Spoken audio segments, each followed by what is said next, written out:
नमस्कार दर्शकवृन्द। म सधैँ साँझपख यहाँ दुध लिन आउँछु। यहाँ गाईको लगायत चाहिँ भैँसीको दुध पनि पाइन्छ होइन। अनि हाम्रो यो बाबु होइन, यो नजिकको स्कुलमा अहिले 6 क्लास पढ्नेवाला छ। यहाँ अब दुध दिने ठाउँको एकदम रमाइलो भाइ होइन, भाइ भनौँ कि एकदम भर्खर 6 क्लास पढ्दै गरेका होइन। यहाँ दुध अब यही क्रममा आज चाहिँ मेयर बालेन्द्र शाहले यो नर्विक अस्पतालमा चाहिँ बासी दुध खुवायो भनेर त्यहाँ कारवाही गरेको छ होइन। बासी दुध र त्यहाँ महँगो पनि अति महँगो अरे, त्यहाँको अति महँगो होइन। अब उपचार खर्च भन्दा डबल टेबल चाहिँ पैसा लाग्ने गरी चाहिँ त्यहाँ चाहिँ खाजाहरू खानुपर्ने, खानाहरू खानुपर्ने, अनि अशुद्ध खाना म्याद नागेको खुवायो भनेर कारवाही थालेको छ। तर हामीले यहाँ मजाले दुध गाईको भैँसीको दुध पाइराखेको छ। अनि दुध चाहिएमा हाम्रो यो भाइसँग सम्पर्क गर्नु होला होइन। भाइ चाहिँ अब नजिकको स्कुलमा हेर्नुहोस्, अब अलिक यो सहरीय वातावरण र अब यतातिर अहिलेसम्म पनि गाउँकै वातावरण चाहिँ मानिनुपर्छ होइन। तर यहाँ चाहिँ अब हामीले चाहिँ दुध पाइराखेका छौँ। तर दुधको पनि फेरि हामीले भने जति दुध पाउनु गाह्रो छ। त्यसकारण चाहिँ दुधको मात्रा अब यसरी चाहिँ अब यो दुध लिने क्रममा हामी यसरी जम्मा हुन्छौँ। साँझपख यसरी जम्मा हुन्छौँ। हाम्रो उहाँ पनि सहयोगी हुनुहुन्छ होइन। तर यो हामी गाउँको परिवेश हेर्नुहोस्, गाउँको परिवेश यस्तो छ। त्यसकारण चाहिँ अब यो नर्विक अस्पतालनिर चाहिँ पनि एउटा गाई 15-20वटा गाई पाल्न लानु पर्यो। त्यहाँ चाहिँ त्यहाँको बिरामीहरूले चाहिँ ताजा दुध खानु पाएन होइन।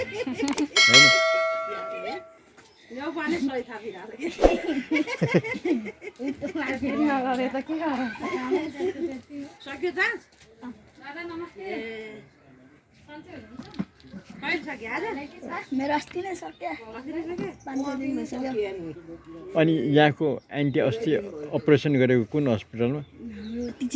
टिचिङ हो। टिचिङमा ठिकै रहेछ, सस्तो पनि होइन, राम्रो रहेछ। यो प्राइभेट नर्विक त्यस्तो नाम चलेको राजा लाने अस्पतालमा आज बालेन्द्र शाहले समाते नि।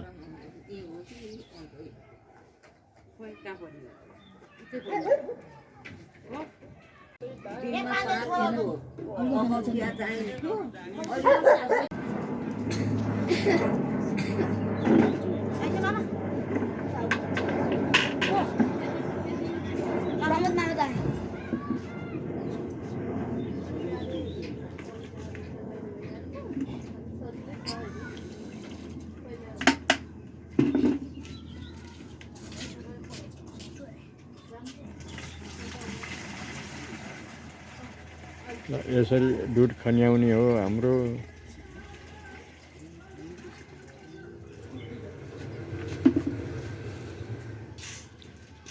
सिरसाउने अब त्यहाँ के नर्विक अस्पतालमा पनि यो गाई लगेर पाल्नु पर्यो। त्यहाँ चाहिँ त्यो एकदम नक्कली दुध खुवायो भनेर समात्यो बालेनले, मेयर बालेनले होइन। त्यहाँ पनि 15-20वटा गाई लगेर पाल्नु पर्यो नर्विक अस्पतालमा।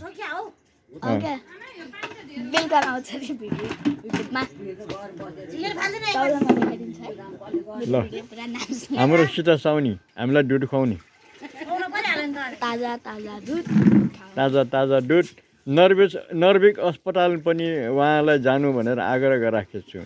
बालेन्द्र शाह मेयरज्यूले कारवाही गरेको छ। त्यहाँ बिरामीहरूले स्वस्थ दुध खानुको बदलामा बासी दुध खुवाएको भनेर पक्रेको छ। त्यसकारण स्वस्थ दुध खुवाउनु पर्छ भन्ने हामी आग्रह गर्छौँ। ल हेर्नुहोस्, हामीले ताजा दुध खाइराखेँ।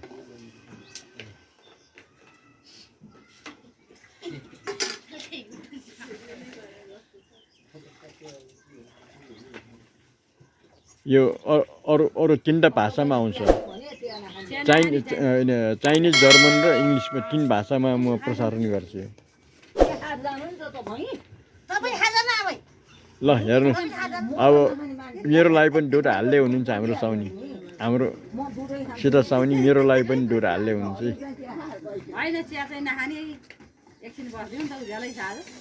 ल अब यो दुध मैले लिएर जाने हो। ल मेरो झोला यता छ, धन्यवाद। अब मैले पैसा पनि तिर्नुपर्छ त। दिँदैन डेली। नमस्कार दर्शकवृन्द, अब यतातिर हाम्रो टोखा नगरपालिकामा यो सन्ध्याकालीन अवस्था यस्तो छ। हेर्नुहोस्, अहिलेका यो अहिले बत्ती बालिसके।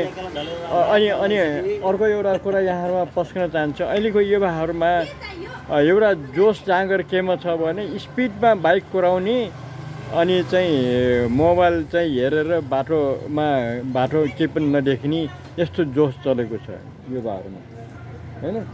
स्पिडमा चाहिँ अझ त पछाडिपट्टि मैला हालेपछि त पछाडिबाट इनर्जी आउँछ क्यारे, दायाँ बायाँ कतै हेर्दैन, यसरी बाइक चलाउँछ।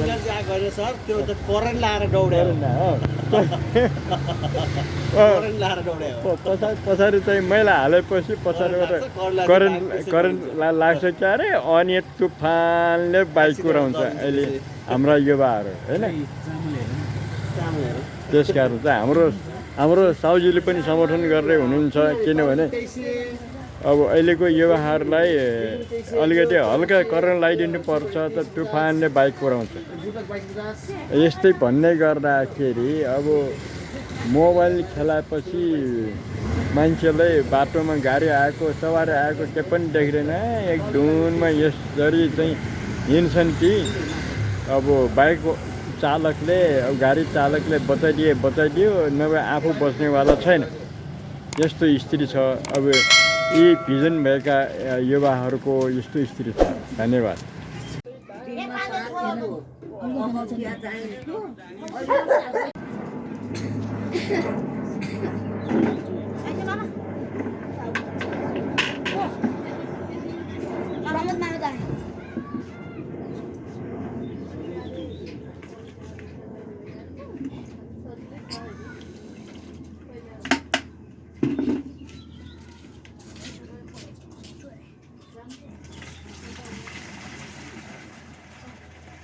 यसरी दुध खन्याउने हो हाम्रो।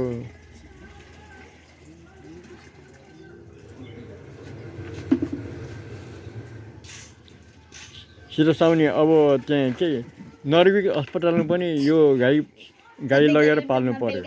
त्यहाँ चाहिँ त्यो एकदम नक्कली दुध खुवायो भनेर समात्यो बालेनले, मेयर बालेनले, हैन? त्यहाँ पनि 15-20 गाई लगेर पाल्नु पर्यो नर्विक अस्पतालमा।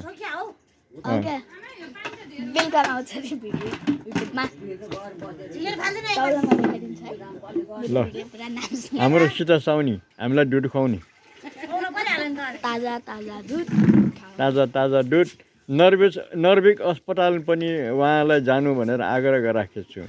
बालेन्द्र शाह मेयरज्यूले कारवाही गरेको छ। त्यहाँ बिरामीहरूले स्वस्थ दुध खानुको बदलामा बासी दुध खुवाएको भनेर पक्रेको छ।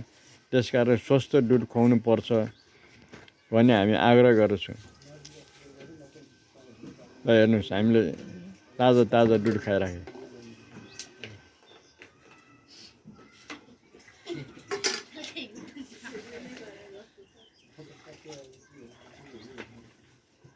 यो अरू 3टा भाषामा आउँछ।